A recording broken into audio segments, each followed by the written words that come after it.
Welcome to Love and Money Secrets TV. I'm your host, Dame Lillian Walker. Can you hear me okay, Heather? I can. Can you hear me? Yes, I can hear you perfectly well. Okay, my microphone is giving me a little bit of a problem here, but I think we got it squared away. Fantastic. Well, welcome to Love and Money Secrets TV, and I'm your host, Dame Lillian Walker, and with us today we have this wonderful, miraculous story of alchemy and of transformation. And Heather has an amazing story that I'm so excited to be able to share with you all here on both YouTube as well as the web and Facebook and all the different social media platforms. So Heather, thank you for joining us from across the Atlantic Ocean. You're in the United Kingdom, are you not? I am. I'm in Yorkshire, in You are. England, on the So coast. on the coast. Oh my goodness. So we're literally coast to coast. Yorkshire, the coast to Huntington Beach. So this is absolutely wonderful. Well, Heather is a fellow Genius Mystic Healer. She is a Dr. Joe Advanced student. And so before we get started, Heather, can you tell us a little bit about where were you born? Where did you grow up? Do you come from a family of one or a family of 10? Tell us just a little bit about yourself before we dive in deep into this miraculous story. Well, I was born in Portsmouth, which is the very south of England. Yeah. Uh, and I was born into a military family. And I have 6 brothers. 6 brothers. Wow. Big family. Okay. Um, we moved around a lot because of, my dad being in the military. So it was quite an eventful childhood. My mum remarried, so 4 of my brothers. We're all from my mum, but 4 of my brothers are to my stepdad, and 2 of my brothers are to my dad. So Okay, wonderful. Well, I know that I've actually been to Portsmouth, and it's a lovely little coastal town as well, and rich, very rich in history. And so, what a beautiful area of the world for you to be born and to, be able to experience. So, and there's obviously a lot of testosterone in the family because it sounds like you were the princess flanked by 6, brawling it, men. it was quite the opposite, I'd say, because I was the second eldest. And when my mum remarried, we were raised as Mormons, which isn't my practice faith, Mhm. but it's very patriarchal and the women do the work. So I did a lot of raising, my brothers, a lot of housework. I felt more like Cinderella than princess. Ah, ah, I can, but I can, I can feel it. there were still blessings in it. I'd never minded, you know, Yeah. having very hands-on with my brothers because they're all gorgeous little peeps. Well, not Yeah. so little now. They are all huge now. Now I would say it is more like what you just said. I do feel more like that now. Oh, that's wonderful. That's really wonderful. So then tell us, fast forward the videotape and the motion picture screen of your life, and what was the circumstance? What was the challenge, or what was the issue that brought you to Dr. Joe's work? Well, I had uh, severe trauma all my life, Okay. and I really made the correlation to my physical health. I hadn't made that correlation. I knew about my depression. I knew that was all related to my trauma. But I've always been very spiritual. I've always had psychic gifts, so that was, a good opening. But then I wanted to discover health because I'd never stopped being in tune with spirit, but I wasn't in tune with what it was to nurture your own mind, what it was to nurture you, to love yourself. I started studying with Dr. Bruce Lipton, Bruce Lipton, PhD. I think that was my first sort of more getting into the science of things. I was studying laws of attraction with Esther Hicks. I was already getting down that road of discovering that, I was part of Mind Valley, watched Lewis Howes. I was already, spiritual, then wanting self-improvement. In my background, I worked with women in domestic violence as a counsellor. I was very up there with the Zero Tolerance campaign. I was the chairwoman in my area to start off. And so I was very out there, very active in the community. I was a very busy person. I didn't tend to have one or two things on the go, as well as having 5 kids. I also... Wow. I was very... Did have a lot going on. Yeah, no, I did. Wow. Okay, so 5 kids, and you've had always this psychic, spiritual connection. You've always been very attuned and mindful of that aspect of yourself, not in denial of it. So you've been very open to feeling, sensing, knowing that there's communication beyond the 3D realm. So that's a fascinating path, luckily, that you didn't have to lose it to then try and regain it back. So oh my gosh, 5 kids. So you come from a family of 6 brothers plus yourself. Now you have 5 children of your own. You have, obviously, with the 5 kids, you're having to overcome, the feelings of depression and trauma, and I'm sure all sorts of other life circumstances that hit us unexpectedly, which just kind of compounds everything and kind of doesn't make it feel better, makes it feel worse until we figure out how to, release all of that. So did you have any kind of a big, Dr. Jill always talks about how, it's better to not have to wait until you have a major crisis before you finally start to come to do this work. Some of us that, we got to get hit by buses, for us to do that. Not everybody has that experience. Sometimes there are other type of things, maybe to greater or even lesser degrees. So I'm kind of curious. Tell us a little bit about what it was like, as you're, super busy mother with 5. You're outnumbered 3 to 1, you and your spouse. So that must have been challenging. Correct you on there. I had 5 children, but one of the catalysts for a lot of my pain is I lost my first child, cot death. And so that was, really, I had already experienced quite a lot of trauma as a child, but obviously losing your first child, cot death, it was a hard one, but it also kept me close to spirit.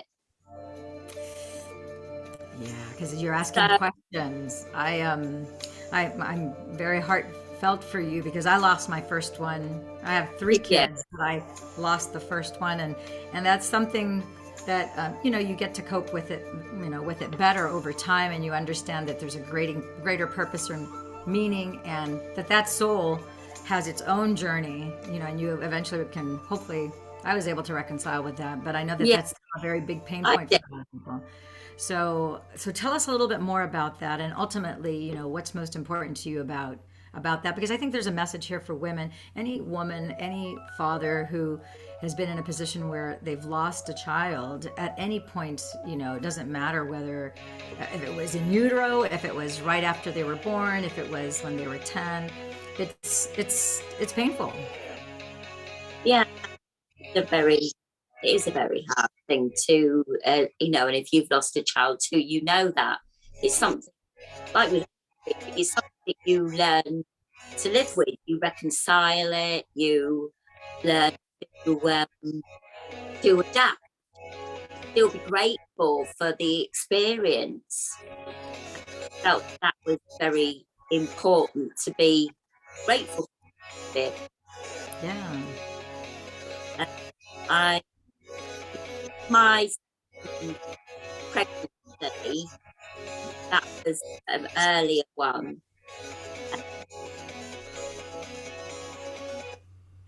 Is the the music's quite loud my end. Oh, was it? Okay. And it just turned off, so I'm hoping that it'll be better for both. So so yeah, that that was obviously delicate and something that I had to navigate through. But I did, it didn't stop me. I went straight back into work. 5 weeks after, I'd lost him, I was straight back into work. I had 3 jobs again. I did tend to need something to throw my focus into. But, like I say, I navigated it and I kept on going until I came to a bit of a halt. So was it like a slow brew kind of thing that over time you started realizing that you're having a weight, from this particular trauma as well as the others, or did it all of a sudden, I something kept happened that you snapped, or? I no, it wasn't like that. What I was doing is I was just, because I'd had trauma from a very young age, I kind of accepted that that was kind of part of life, and so it would be trauma, big pants up, get yourself together, whitewash over it, move on. But it catches up on you with you, at some stage. If you keep on doing that, you're not.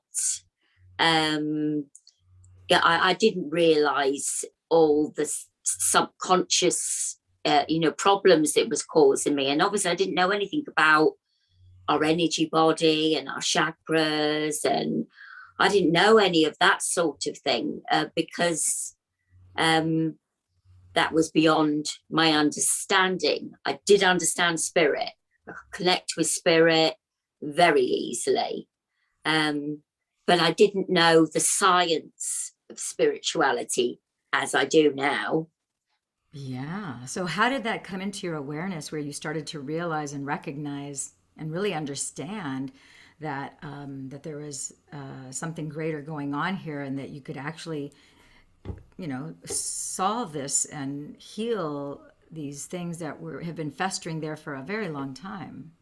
Well, I had been studying with Marissa Peer.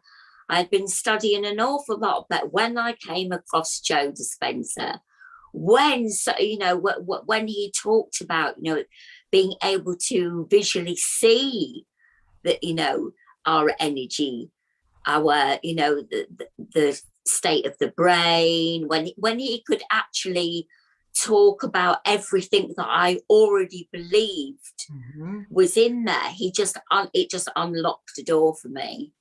And then once that, it's when other people are applying this, and it doesn't matter who they are or what they are or what condition they're in, I knew, that's when I got my, the bit between my teeth, so to say, to think, if other people can do it, I'll do it.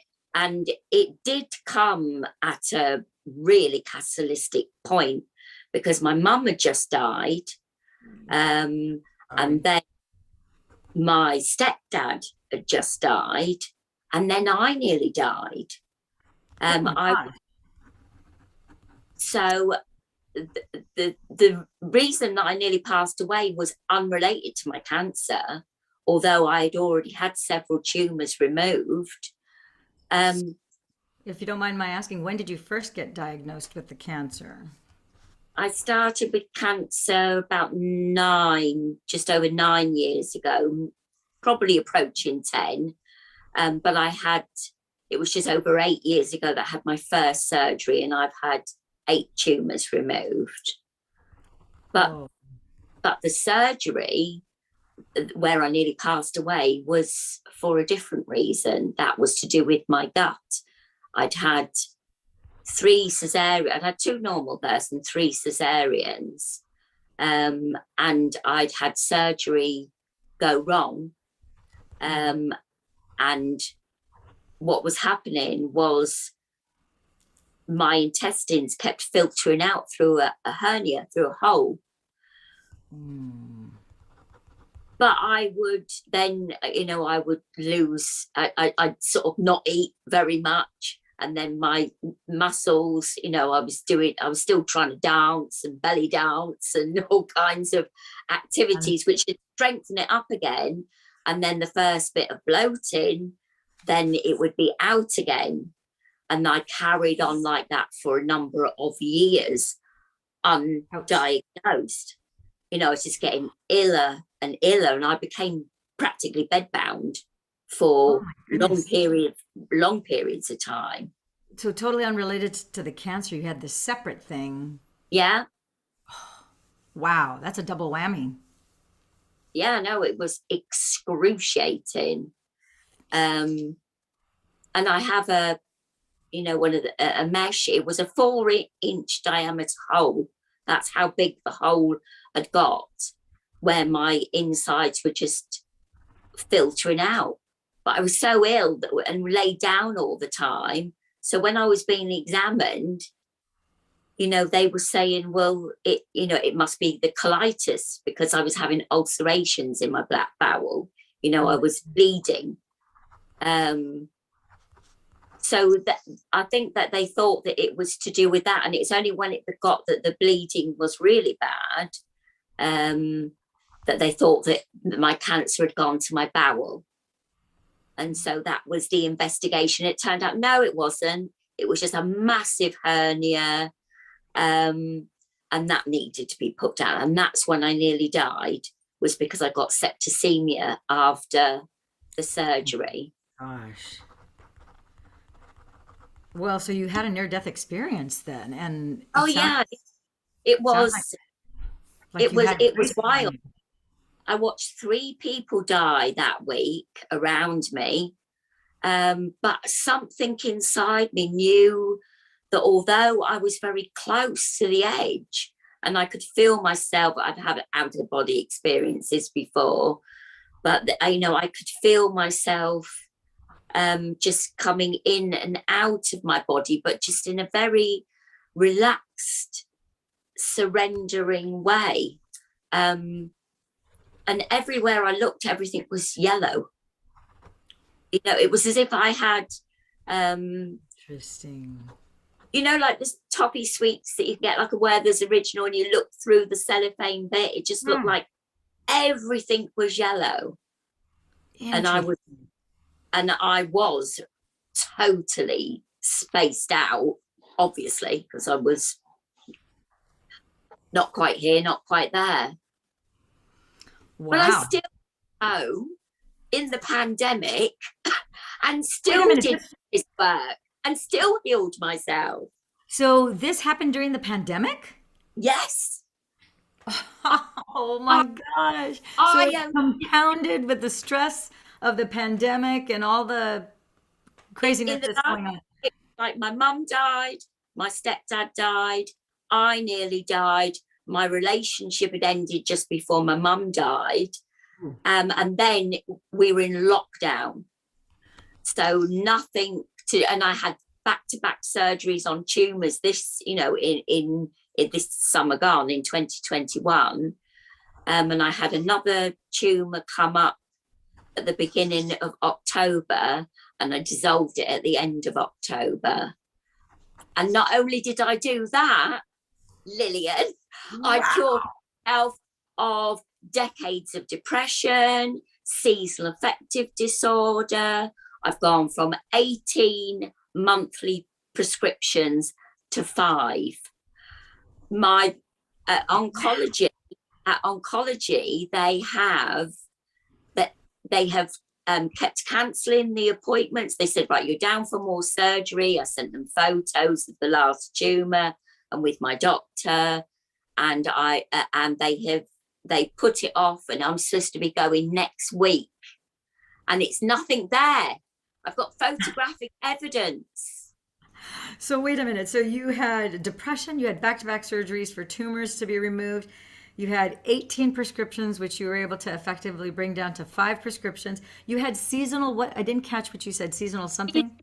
Seasonal affective disorder, because of living in the northern hemisphere and lack of light, Oh, nearly 30 years, but they call it SAD. sad. Oh, okay. So that's a And mitochondrial I had that. dysregulation. So your obviously your sleep cycle was off because that throws off your serotonin and your melatonin levels. Yeah. It's like that's like it's a domino effect of it affects your entire body. Yeah, that's pretty severe actually. I was completely debilitated. I could sleep up to 16 hours a day. I Oh had gosh. periods of time over the last 20 years where I had to have a carer every day to support me with my health needs. I had a mobility scooter. I've got a stair lift. Yeah. What else have I conquered? So you basically, with your being able to self heal yourself through the guided meditations and Dr. Joe's work, Yeah. you in effect rolled back the hands of time 25 years Yeah. before, Yeah. cleaned the slate of all sorts of Yeah. things, wiped out the tumors, dissolved them, dissolved the depression, dissolved the trauma, Yeah. dissolved the need for all but 5 out of 18 meds, the seasonal, the SAD, mitochondrial dysfunction that was creating all sorts of other things. You really set back, rejuvenated yourself, revitalized yourself, and brought yourself back to being literally 25 years younger and in a healthier, happier, and probably even better than you were 25 years ago. Yeah, So absolutely. 10 times better because I've got a healthy mind. you've healthy Now, mind and body. now I can honor and love myself. Before, I thought love was just something that you gave to other people. Always been a totally loving, giving person, but had no concept of that, well, you should be doing that for yourself. Yourself. Well, and your Yeah, skin is glowing. Your face yeah, is like picture perfect. So this is really quite remarkable because many people say it's like, oh, I can't get to a Dr. Joe event. It's like like people in Australia who are on lockdown as well, and we have 198 countries, and a great number of them have lockdowns where people literally cannot leave their towns or cannot leave their country or their states or provinces or prefectures.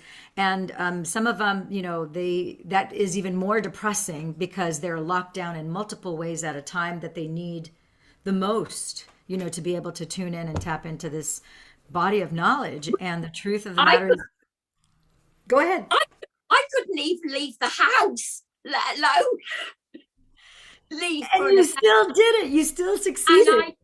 I did it, Lillian, all on my own. I did not have any mentor supporting me through it.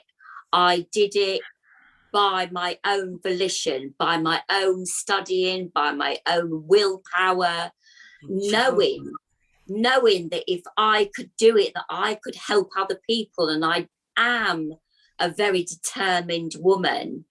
And I thought if I can do this, then my knowledge can go on. I can break cycles, can bring awareness. Obviously, there was more into it than just the meditation because I had all done the foundation of learning. But I still don't think that if I'd come across Dr. Joe Dispenza and his demeanor, the way that he ramps, especially as the years have gone on from when I first discovered him, he's got more enthusiastic. He knows the impact that he's making. He really brings it to the table. And that is what drives you, because you know that you're in it for you. Part of me was thinking, also I'm doing it for him. He doesn't know, obviously, he doesn't know anything about me, but I still am somebody that can validate, yes, this works. It works for definite, because I am living proof of it. Yes, he's great about telling us that science is a contemporary language of mysticism. And I got to honor you because you were courageous enough to make a decision. You Yeah, decided, you know what? Whether it's childhood trauma, whether it's the seasonal affective disorder, the sad disease, whether it's the 8 cancerous tumors, whatever is presenting itself that's putting you in a place where you have to take, 18 different meds for all these different symptoms, you're like, this is not going to take me, and then to have that whole gut infection with the hernia and everything where you almost died of septicemia and the complications from that. And you're like, nope, this is not going to take me. This is here for some whatever other reason, but it's not going to take me. And you chose to heal. You could have, when you were out coming in and out of your body and seeing everything through that yellow, where everything looked yellow, that you described as almost like you were looking through like a yellow cellophane, and you clearly were aware. You recognized that you were in and out of the body, and that you were very easily, you could have said, forget it, I'm done. And you could have left, and that would have been your choice. Instead, your choice was, oh, I'm balancing between two worlds. I could either stay or I can go. And not only am I going to stay, but I'm going to heal this. You yeah. chose It healing. was. It It was a was. choice. It was a conscious decision. I had already become aware of my conscious thoughts, so I was already on the road to learning how to deprogram myself. And I do have, my dad, I was born into SAS family. Okay. And so, I obviously have got that grit in me and determination, even though I'm just a little tiny woman, a mother and a Mima, and I still know, I challenge accepted. I am going to not whitewash any trauma that comes up. I am going to accept it. I'm going to go through the feelings. I'm going to surrender out of the other side, knowing that everything, and I mean everything that I've ever been through, serves me, because at the end of it, I've got something to give that really is quite remarkable, because it's so multifaceted. And the catalogue of my health conditions that have hampered me from being 3 months old, I still got a bit more unraveling. Just with I had asthma, hay fever, eczema chronically, but my skin is 90% better. My asthma is about 70% better, and my allergies, because of diet and eliminating things that I'm coming across that's triggering it, I'd say that that's probably about 50% better. So I still have a little way to go, Lillian. A little. Yeah, but all Just, the big things are just a done. little. So I tell people, happiness is progress. When you are, Yeah. because there's no such thing as things being completely static and locked in. So No. either you're slipping back and things are getting worse, or you're moving forward towards your target, towards your goal, towards your dream. And as long as you're getting closer and closer and making progress, happiness is progress, recognizing that you're moving forward and you're getting towards that goal. And oh my gosh, it's so monumental that you were able to dissolve and to heal those 8 tumors, to go from 18 to 5. That's massive progress in a relatively short period of time. So, and I love what you said, that everything serves me. Everything that you've experienced, all the trauma, all the pain, lots of pain, lots of suffering, everything serves you and that you've got something to share. Oh boy, do you ever have something to share, girl, because you can relate to so many people with just, you have a whole potpourri of different experiences and different conditions that people will go, okay, they didn't have 8 tumors, they didn't have cancer, but maybe they're battling asthma, like really, you could die from asthma. Maybe they're dealing with really severe eczema that's painful, that's been plaguing them since childhood. Any one of the things that you've shared here is something that you now can have empathy and sympathy with others, and it's a point where you can connect with others and they're like, okay, I can relate to that she's talking about. And if she could do it and then lose her mother, lose her stepfather, just lost a relationship on top of everything, and she's got 5 kids of which she lost 1, and it's like most people would go, oh my gosh, it's like, can things get any worse? Which is the wrong question to ask, because when you ask, oh my gosh, can things get any worse? Oh yeah, let's look for more things that are gonna validate that, and your brain goes looking for things and you get more worse stuff. So it's like, no, okay, I'm lucky and highly favored that things are just getting better and better. Once you hit rock bottom, you can't really go any further down. So now you can just look up and say, okay, I'm done with all the crap, all the things that don't feel good. Now I can start to move in the direction of things that better serve me. And I'm choosing to heal. You've identified who your teacher and your guide is going to be, Dr. Joe. And there's so much evidence, we have the embodiment of truth with so many people who have, like yourself, they never went to a Dr. Joe event and they're still able to heal just by reading the books, learning, understanding, assigning a meaning to it, going, wow, there's actually scientific evidence to back this up. And then when you see all the people who are having they're sharing their stories of transformation, their testimonials of healing, some far worse, some far less, but all of them valid and true. And you see the before and after. Well, if they can do it, you can too. Now it's like, okay, how did they do it? And Dr. Joe says there's no such thing as a bad meditation. So you just have to start today. You can get off this broadcast. I have a 5-minute meditation. It's 5 minutes, 15 seconds for people who have never meditated before. And it's based on the Becoming Supernatural book that Dr. Joe talks about in his book there. And then I mean, did you go first onto YouTube and start to do the YouTube videos, meditations, and then go to his site? How did you go about doing it? I went on YouTube and then onto the site.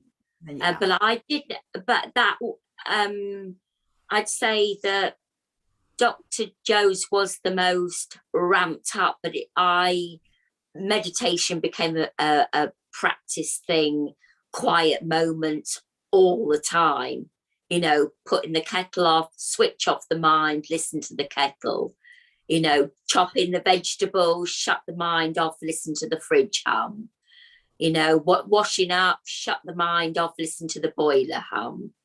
Look, but grateful for everything. That is my favorite. That is my favorite flower. That is my favorite carpet. That is my favorite tree. Just gratitude for everything. Yeah. So I love that you took your meditation into your living everyday life. It wasn't just the time you were meditating. No. So you didn't go back to your old conditioning. No, now you're like, okay, I'm going to make everything. You said everything serves me. I got to tell you, you're probably going to write a book that's called Everything Serves Me, because you said, I turned the kettle on and now you're being mindful to the sound of the boiling water in the kettle, the sound that was being made in your ambience. And that was a living, walking meditation. And then you said, then you heard you're not going to whatever your ego is trying to do to keep you back to your familiar past. No, then next, and then you were grateful. And you held in appreciation the sound of the boiling water. That means you're getting closer to having that cup of delicious tea. And then you're hearing the hum of your refrigerator, you said. Who does that? Heather does that, and so can you.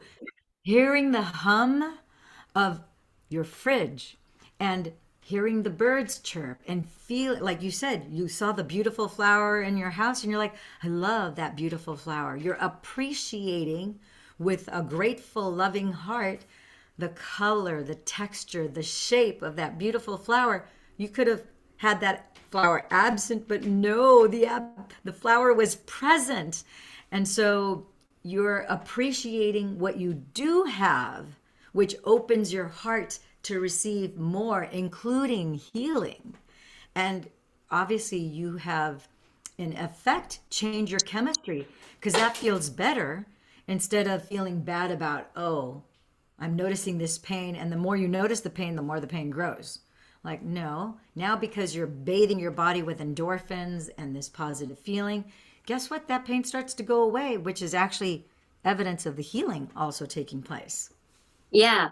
Well, when I get or have a pain anywhere, I just say, oh, that's the place I need to love it the most.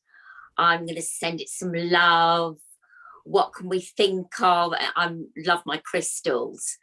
So, what can we have that's loving and makes it feel loved? And I start to use the pain as it's just an opportunity to express more love to my body.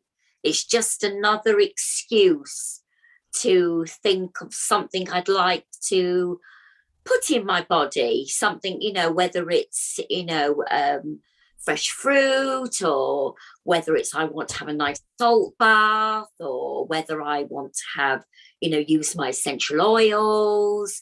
What do I want to do that's going to lovingly express the fact that I've noticed this pain, but I'm dissolving it with my love because that's what it deserves. So this is such a beautiful expression what you've just said, because you're showing us how you actually accepted loving yourself. You were doing loving things for you. You were not depressing or repressing or denying that you had the pain. You're like, oh, I've got a pain here. Oh, let me do something to send love in that area, because that area needs loving. So you're acknowledging that it's there. You're like, I'm going to send love there. I'm going to do, my salt bath. I'm going to pamper myself to make myself feel better with the essential oils. I'm going to hold my crystals, which as we speak, I have this selenite crystal, that's one of my self-love things that my sister from another mister. Because they do have healing properties that are scientifically proven. Some people think it's Yeah. ooey, airy magic, but no, we have Swiss watches. A lot of watches and a lot of computer devices actually have diamonds and other like quartz crystal that can be programmed with love or with a certain intelligence. And so we're just making use of that. Computers have electromagnetic frequencies, which is why I have the selenite Yeah. in front of my computer, because I want the protection. I don't want the EMFs on me. It goes to the crystal. The crystal's taking care of me. So this is so beautiful because you're not denying that negative emotion. You're going, oh, that's my red flag that I need to send love and appreciation and gratitude to this body part. And then there was recently a German study that I became aware of that I normally don't read research and scientific papers on my channel, but this one was so powerful. I thought, you know what, I need to share this. It was only 7 pages long. And it talks Yeah. about how the average person, when you're looking at your heart center, your heart normally emits 20 photons of light. They actually have a device that can measure 1 photon at a time. And a photon is 1 light unit of energy. And so the average person emits 20 photons of light. But if you know how to get yourself into heart and brain coherence the way you and I do, because Yeah. that's what Dr. Joe teaches us to do with the Yeah. meditations, that Yeah. now from 20 photons of light, you go to 100,000 photons of light is what they actually have measured. And in doing so now, that's why the coherence healings work, whether you do it on yourself or you do it on somebody else, or if you have a circle of 8 or more people that are having somebody as a subject healing and you're all in a heart and brain coherence manner, now you have hundreds of thousands of photons of light that are going to that person's heart, and then that's what heals them head to toe. I So can you're tell. energy, I can Yes. channel it because I can feel it. Start to feel like a TENS machine. I tingle from head to toe, and other people can see colours coming off my hands. And your So aura. I know that am embodying it. Mhm. When I go into the quantum field, when I've connected with that, I start to fizz. And I get excited. A Um, great energy feeling.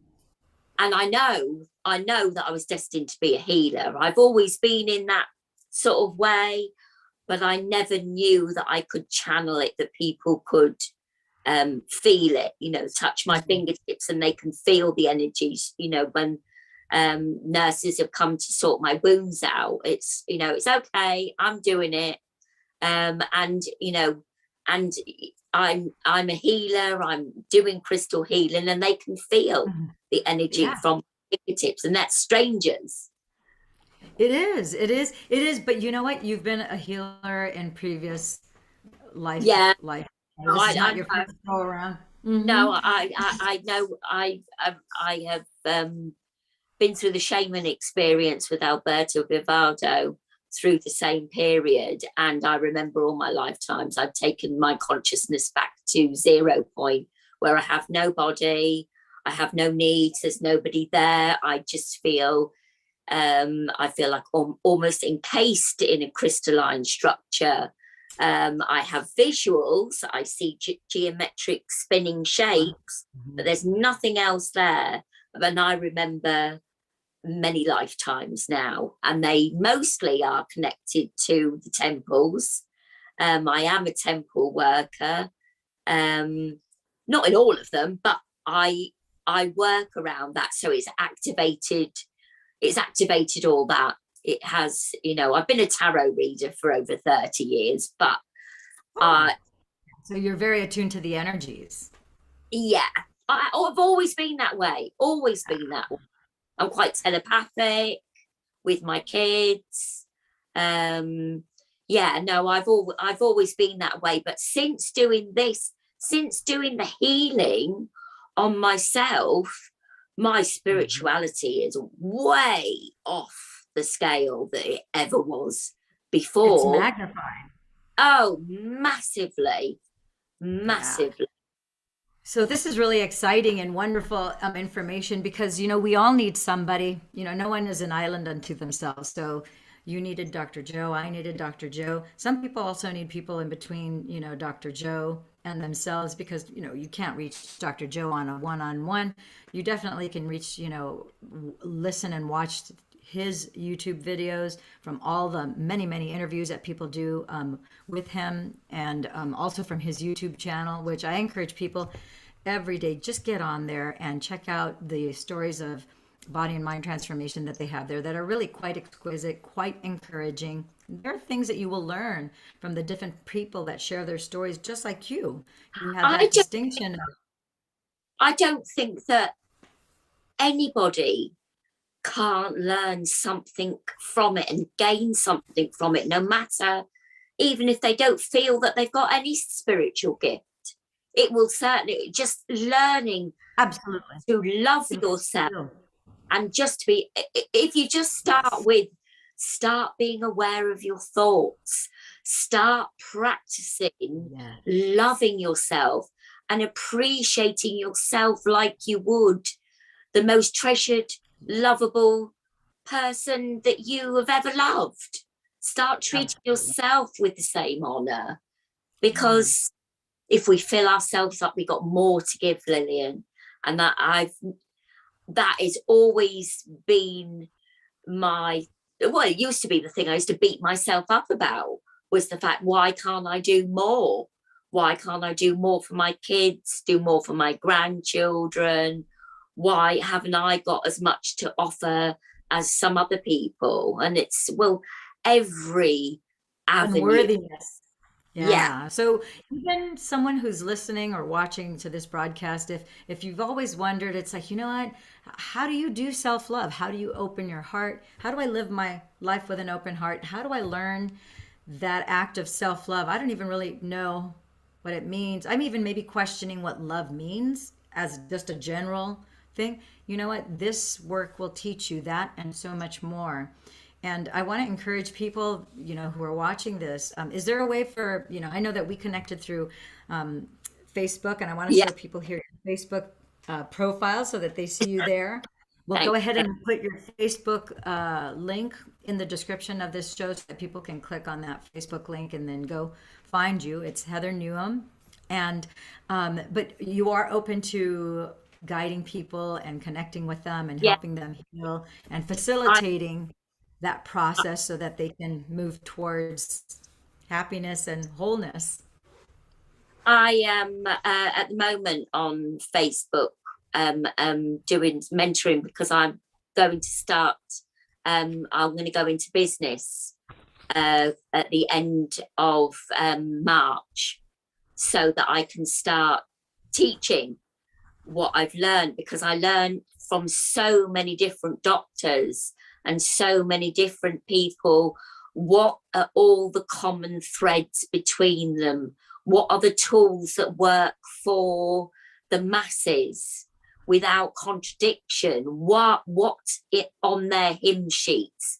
Are they all singing? What are they saying?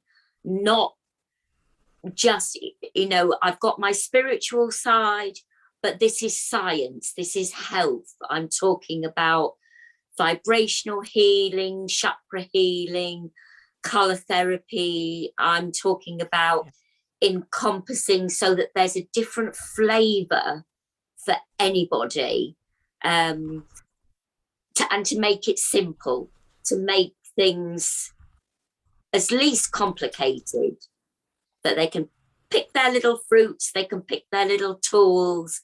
That work But for them. meditation's got to be the main thing. And once you can get them to embrace that, if they are capable of loving a puppy, if they're capable of loving a child, if they're capable of loving a bird, they are capable of loving themselves. And that is the key to the lock. Open the heart, get it all working, get that beautiful energy flowing in there. And I am so loving as a person, and I am so non-judgmental as well. I don't care what's brought somebody to their pain. Let's sit with it, and let's open our hearts, and let's invite love in, and let's find out what tools are going to work for you. That's what I want to do. That is my absolute dream. What tools are going to work for you? Oh, that's so beautiful. Everything serves you. Absolutely. So, Heather, this has been absolutely just a divine appointment. Thank you so Thank much. you. So glad that we connected through that Facebook group. And I'm so glad that you began to share your story there, which is what led us to invite you to come here today to share your beautiful story of alchemy, where you really were able to metaphysically change yourself. You're like a completely different person now, and Yeah, you are healed. You're radiant, you're beautiful. thank I you. just you're so exquisite. So thank you, Heather, for honoring us here today. And you're quite welcome. Stay nice and warm in the UK there in Yorkshire. And we just love you, and saying hi to all our friends and gems across the world who are watching this. And until we see each other again, I say, I love you and ciao for now. Bye, darling. Love you too. Bye.